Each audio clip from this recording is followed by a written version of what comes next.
Hello Master Jet, magtatanong lang po, bawal po ba mag-wellness leave kapag natapat ng instructional block? Yun po kasi sabi ng head namin. Ang sagot po dyan ay hindi. Hindi po bawal ang mag-wellness leave kahit kayo po ay nasa instructional block. No, ngayon po, itong first term o kaya ay sa second term o kaya ay sa third term.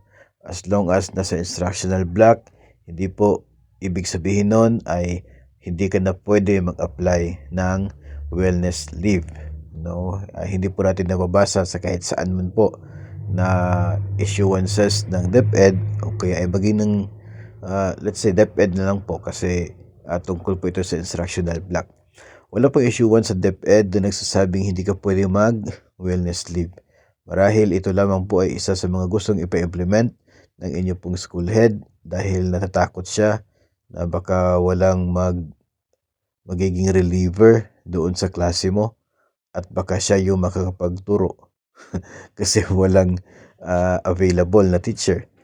Ang totoo po niyan ay hindi naman po talaga pinagbabawal yung wellness leave kasi kahit nga po general break from work ay pwede po maging dahilan para po sa wellness leave.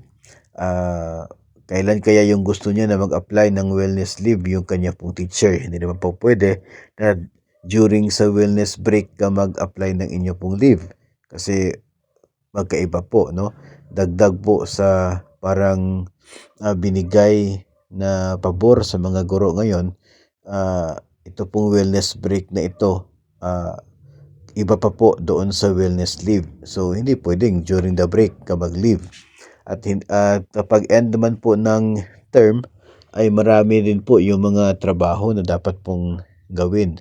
No? Kasi nandiyan po yung mga computation ng grades at nandiyan din po yung mga activities na hindi pwedeng ipasok during instructional block. So dito sa end ng term, doon ilalagay yung mga activities ng Department of Education kahit po yung mga curricular yung mga activities po. So baka sasabihin na naman na hindi kayo pwedeng mag-leave kapag end of the term dahil maraming activities ang DepEd. So kailan ba talaga yung gusto ni school head na mag-apply ng wellness leave yung mga teachers niya? No, kasi yun nga, if you ask me, if you ask anyone, wala talaga tayo mababasa na nagsasabi na hindi pwede ang wellness leave kahit po no, na nasa instructional block. Si school head ay dapat pong nakapag-design ng magiging schedule ng mga relievers if ever mayroon pong isang guro na hindi po makakapasok dulot po ng pagkakaroon ng leave.